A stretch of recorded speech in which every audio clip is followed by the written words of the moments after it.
dellu fi nga xamante ni mooy Touba. En direct parce que gis ngeen ni Cheikh Sall ak équipe am pare na nga xamante ni dañ leen fexe ba ngeen xam exactement li xew fii ci Touba sëñ Cheikh Sall ak équipe am donc Cheikh Sall fële ci Touba màggal gi commencé na gis nañ ni ñëpp ñu ngi yittewoo li nga xamante ne mooy topp ndigalu Cheikh Khadim Rassoul il devait être très fier maanaam bu fi nekkoon dina kontaan trop parce que dafa mel ni lépp li nga xamante ni bëggoon nag nit ñi defal nañ ko mooy di ko jàppale ci nga xamante ni moom mooy xew mi je pense que sénégalais yëpp ñu ngi jàpp ci xew mi àdduna ngi jàpp ci xew mi Cheikh tu devais être très fier Cheikh Khadim devait être très fier nit ñi ñu wuyoo malgré toutes les possibilités de report mais la rigueur de conviction en tout cas des mourides moo nekk ci kaw ba instant bi économie Sénégal dem ci kanam tout le monde est en train de vivre le màggal Cheikh. ñëpp ngi koy dund biram ñu ngi lay delloo fay di la delloo ziar di la dalal jàmm si dëkk bu sell bi di Touba. noonu nga ko waxee mbégteel bi moom la ñuy yeewaale si bis bu tedd bi nga xam ne mooy bisub màggal gi fukki fan ak juróom-ñett si weeru safar atum ju nekk ñeenti téeméer ak ñeent fukk ak ñaar sa gàddaay ga dëppook bis bi nga xam ne moo di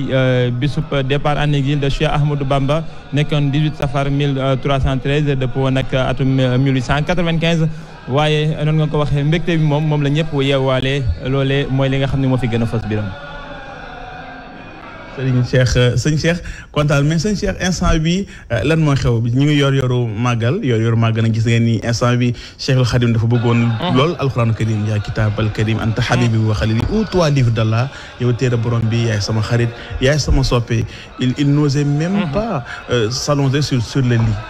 en disant que alxuraan mooy loolu gis ngeen yor màggal dañuy jàng alxuraan mais aussi bu ñu jàngee alxuraan pare dañuy barke lu bëri ci xasaayid yi karaamati xatiyat yi instant bi yoru màggal fu la ci Touba naka la demee instant bi noonu nga ko waxee mooy li nga xamante ni bii moo si fës Serigne Touba Cheikh Ahmadou Bamba ku ko xam jëf ju mag ji ak liggéey bu rëy bi nga xam ne def na ko si alxuraan moo waral bi weer wi teroo ba léegi daanaka kaamil yu jàng bëri na lool ay junni kaamil si mbooleem gox yi nga xamante ni bii moo nekk si réew mi du sax Sénégal kese waaye Njaareem Daaru Muxti ak mbooleem dëkk yi nga xamante ni bii taalub jàngaloo si yoonu murit foofu yëpp wàcc nañ fa ay kaamil yu bëri nees ki si kanam dinañ jàng li nga xam ne moo di xatnu bi daal di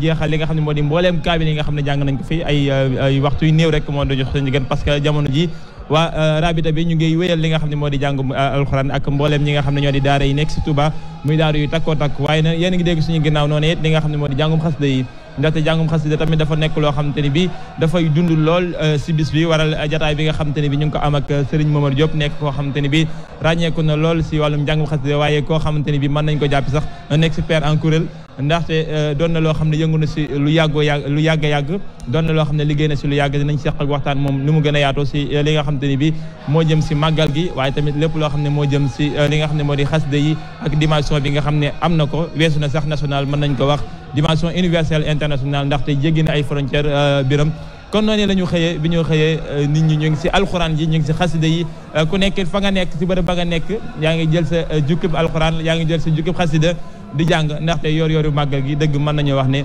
bokk na si li gën a marqué li nga xam ne mooy le départ en exil de Cheikh Ahmadou Bamba biram mu nekk lu am solo sëñ Cheikh dama lay bàyyi nga wéyal mais sëñ Cheikh tey lan ngeen programmé si journée bi parce que instant bi gis nañu Sénégalais yëpp ñu ngi connecté wu ITV rawatina depuis 10 jours yi ak Assirou yaak Cheikh Tahir Fall mu nekk ay affaire kathir yoo xamante am na jeexital nit ñi bëgg ko lool vraiment instant bi ñëpp en tout cas ñu ngi may wane ay capture d'écran les gens ici à Touba sont là-bas ailleurs à Touba sont en train de regarder ITV ñooñu boo leen doon tënkal tey sa programme lan nga leen jox waaw programme bi gànjaru na ni nga ko waxee da nga tudd Assirou rek waaye karamati xattu yeddi li nga xamante ni bi moo jëm si les grandes conférences en prélude bi Imam Makhtar Kanté doon def ak mboolem émission yu am solo yi nga xamante ni bi ànd nañ ceeg mboolem animateurs yi ak journalistes yi nga xam ne ñoo nekk si kër gi le Sénégal dans l'histoire ak iRadio le journal du Magal Pape Alioune Sarr mi ngi Maram Ndiaye Amago Robert Niang mbooleem équipe bi yëpp ñu ngi fii di liggéey am solo ànd koog équipe technique bi nga xam ne ñoo fi nekk coordination bu am solo boo xamante ni bii ñi fi nekk ñëpp ñu ngi fi waaye tey bis la boo xam ne dafa am solo ma waral ni nga gis ñu xëyee ko di ko xëyee ak li nga xam ne moo di njàngum xasida mi da siy fës loolu waaye dinañu amal mbooleem ay plateau si ay thématiques yu wuute lépp nag jëmmale si li nga xamante ni bi mooy mën a daal di fësal li nga xam ne mooy dimension internationale bi nga xam ne màggal gi am na ko waaye tamit dimension culturelle bi nga xam ne am na ko duñ ko fàtte benn yoon ndaxte si la ñu ubbee léegi waral waxtaan wi ni nga waxee noonu dañ koy door léegi ak sëñ Momar Diop sëñ bi ñoo ngi lay ziar di la dalal jàmm di la ndokkeel si bis bi waaw asalaamaaleykum sëñ Cheikh Sall ñu ngi lay dellu di la nuyu di la ziar di nuyu mboolem téléspectateur boo xam ne mu ngi seetaan ITV di sant ñëpp di gërëm ñëpp ci bis bu tedd bi nga xam ne moom la Serigne Touba demoon def liggéeyam bu màgg boobu. mu nekk bis bu am solo bis bu rëy ci lislaam di ndam ci lislaam gi yëpp rawatina yoonu murit muy bis bi nga xam ne moom la ñuy wax ne moom mooy le tournant décisif maanaam bis bi nga xam te ni bi daanaka mën nañoo jàpp ne añ ba sëriñ bi doon xaar ci départ bi la ko amee laata muy del si sax ndaxte départ en exil moom mooy bis bi nga xamante ni bi moom la ñu jàpp bis bi nga xam ne moom la ñuy màggal tey buñ doon ñëwaat sur le sens du màggal sabab yi màggal gi sabab bi tukki su géej gi sëriñ bi lan lañ ci mën a jàpp. waaw question boobu question bu pertinente la ndax dafa am solo trop ci ñuy fàttali mën naa ne sax sensu màggal gi wala portée bi wala cause bi ñëpp xam nañ ko. Serigne Touba liggéey la bu mu def defalu ko murit defalu ko laayan defalu ko xaadar humanité bépp la ko defal. ndax dafa nekkoon koo xam ni bi baayam di dund Mamour Anta Sali da koo déggaloon doon ko jàppale ci daara ji mu nekkoon ba baayam wàcc liggéey moom Serigne bi bu wëyal la baayam nekkoon muy yor daara alxuraan ja waaye tamit am yéene àgg foo xam ni baaxoowul nit àgg fa yonente bi ci jëf. loolu nag moo waraloon maanaam sëriñ bi am benn dogu am benn doxalin boo xam ne yombut a gis sax nit di ko dox ci loolu nag sëriñ bi ne ci jaamu yàlla bu tar ne ci wéetal sunu borom bu tar nekk tam ci liggéeyal rasulullahi sallallahu alayhi wa sallam ba 1895. ba fekk na sanc na Mbàkke sanc na Daaru Salaam ba ñëw fii dëkk bi nga xam moo di Touba 1895 boobu ci la ko yonent bi feeñu fii ci quartier bu Daaru Xudoos xamal ko ne ko am na cofeel lool ca la muy def gis na doxalina mu rafet lool sell lool dëppoo lool ak ni mu ko bëggee mu ne ko nag li ma bëgg tey moom yonent bi sallallahu alayhi wa sallam ne ko ne Serigne Touba dama laa bëgg a def ngay xutbu zaman xutbu zaman moom booy xool day dem mel ni mooy doon xaadim rasul bi mu ko waxee loolu mu ne ko loolu bëgg naa ko lool rafet na lool neex na lool waaye sama gis dafa jël loolu waaw dama bëgg daal bokk ci cortège bi nga xam ni fooy dem ñoom ngay àndal muy saxaaba yi xare woon Badar yonent bi ne ko nag am na sax lu ci doy waar ndax maanaam xurbu zaman duñ ko def kenn te amoo 40 ans ñeent fukki at te sa ñeent fukki at manqué na ñetti weer waaye dañ la koy tëbal bi ko sëñ Tuubaa waxee ne sama itte lool la sallallahu alayhi wa sallam tontu ko ne ko bari na ko toll fii nga toll ma feeñoo ko nii ma la feeñoo waaye itteem yëpp dafay jëm ci bëgg a bokk ci ñooñu waaye liñ ko teg ci ay nattu ci ay mettit ci ay tartar ci ay tiis ci ay épreuve daal en un mot day metti goo xam ne ku ci nekk ba nga ko waxee bañ la tegee fitna yi yonent bi nee na su ma la dimbaloo toon da ngay mujj yàqu ne sëñ Tuubaa nag kon boo duggee ci loo boobu di nga ñëw ba xaw ma dimbale la te su ma la dimbali lañ ma jam te bëgg ma kenn jam ma ngir kenn kon boo xoolee ci wàllu baatin wala bokk ci l'aspect ésotérique loolu mooy sababu sëñ Tuubaa dem ci géej gi ba am màggal gi am na tam sababu saayir boo xam ne sëñ Tuubaa dafa nekkoon Sénégal yàlla di ko may mbooloo mi di ñëw ndax ni mu doon yaree wér na ni mu doon jàngalee wér na waaye tam ni muy tàggatee ruu dafa nekk lu spécial nit ñi di ñëwee fu nekk am na ku ñuy wax maam Abdoulou moom nag ku maanaam jëm Serigne Touba kanam daal neex ko woon moom nag mu ne danaa def pexe ba anéantir Serigne Touba maanaam yàqal ko ci la xalaat ni ginnaaw le pouvoir colonial ku mu mës a jàmbaar lool rek daaneel na la ci la nekkoon naa ko jaxaseeg le pouvoir colonial muy tubaab bi fi nekkoon au temps ci la bind benn lettre bind ne Serigne Touba man Serigne Touba ak Samba Lawbe yow tubaab bi waajal ñu ngi waaj dal sa kaw moom maam ab loo moo bind lettre bi dem fi ñuy defaree cachet yi yàlla dogal Samba Lawbe cachet am dafa yàqu woon mu ñëw téye cachet yi rek naan ku moom ba yëpp si bu Samba Lawbe ne bii de daa mel ni bu Samba Lawbe la ñu ne ko waaw mu ne daa mel ni parane itam ñu ne ko waaw mu tamponné ca la bindoon am moom bu bindee ni man Samba Lawbe ak Serigne Touba ñu ngi waaj dal sa kaw bu ci cachet Samba Lawbe daje mu lem ko jënd enveloppe am dugal ci courrier mu dem ci lettre yi te moom moo naa liiral lettre yi tubaab bi gouverneur woo ko ne am na benn lettre bu échoir fan la jógee mu ne ko xaar ma xoolal la moo ko bind ma jaar fa mu jaaroon mu ne kon sëñ Touba ak Samba Lawbe ñoo wax lii maam Abdou ne ko waaw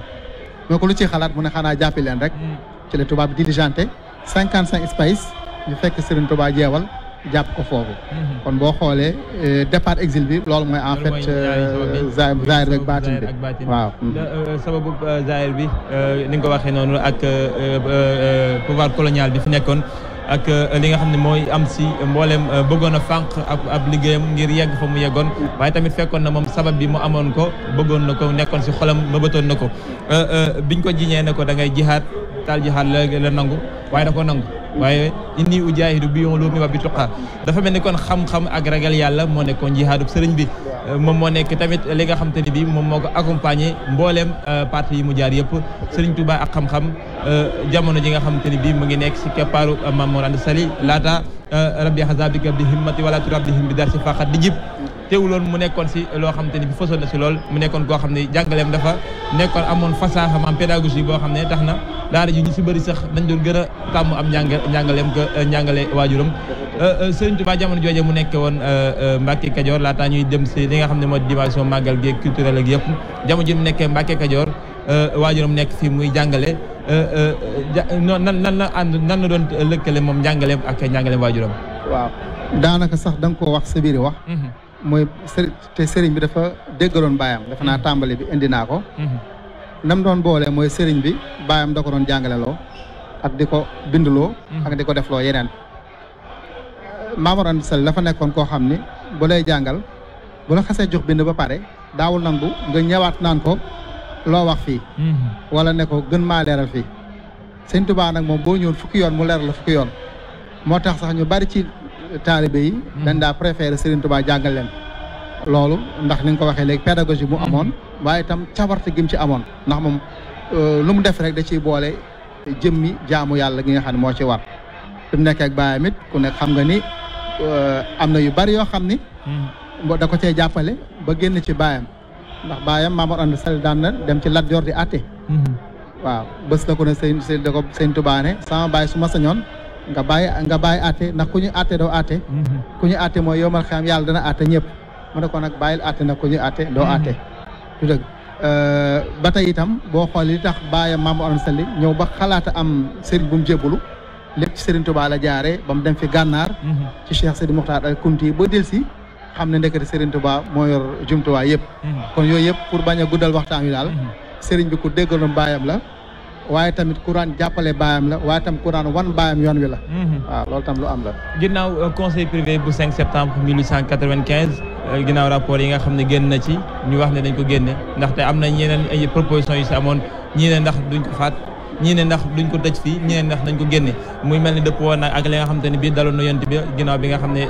waroon naa génn fi nga xam ne moo di Màkka ja Medina waaye bu ñu dellusiwaatee si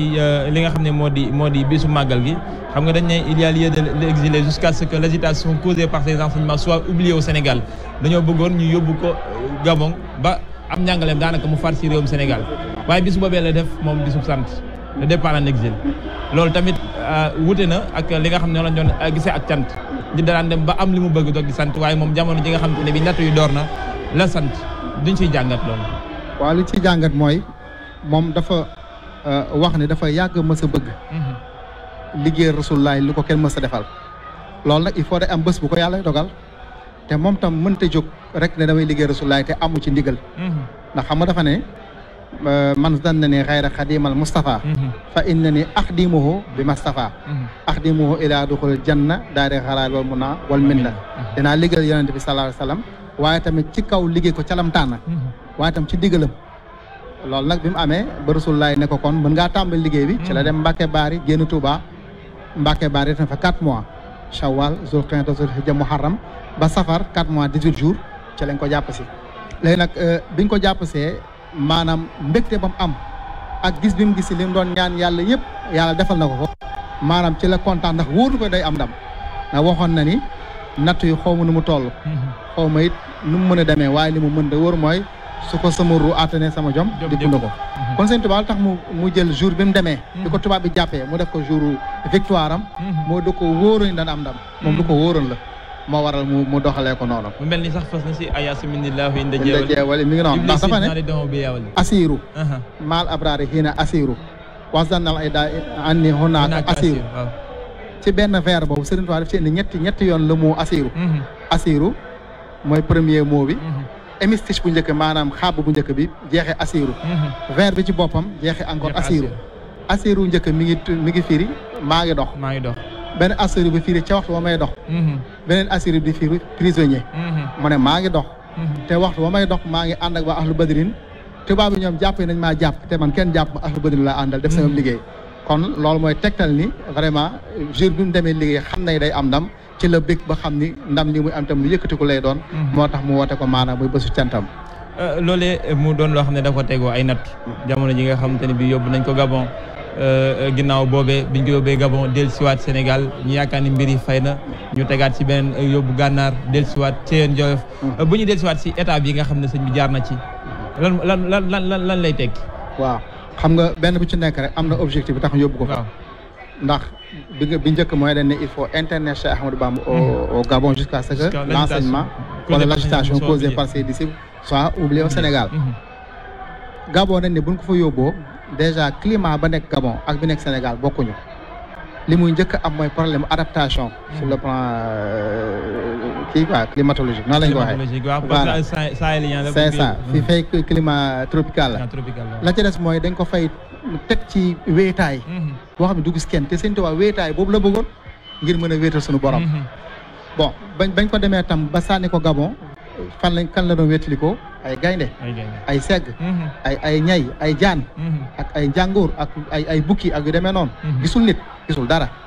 bañ ko fa sànnee dañ ne kon kii buñ ko fa sànnee un seul jour benn fan rek dana wax lu contraire la waxoon ci biroon ndax biroon dafa waxoon ni xanitu bi laa ani arba bi boobu moo xam ne ani asba bi man yàlla rek laa doyloo te Rasulullah moo nga xam ne mooy sama bunt moom laay liggéeyal tubaab bi nag bëggu ñoon dégg loolu moo waral yóbbu ko Gabon tee nañ ko fa 95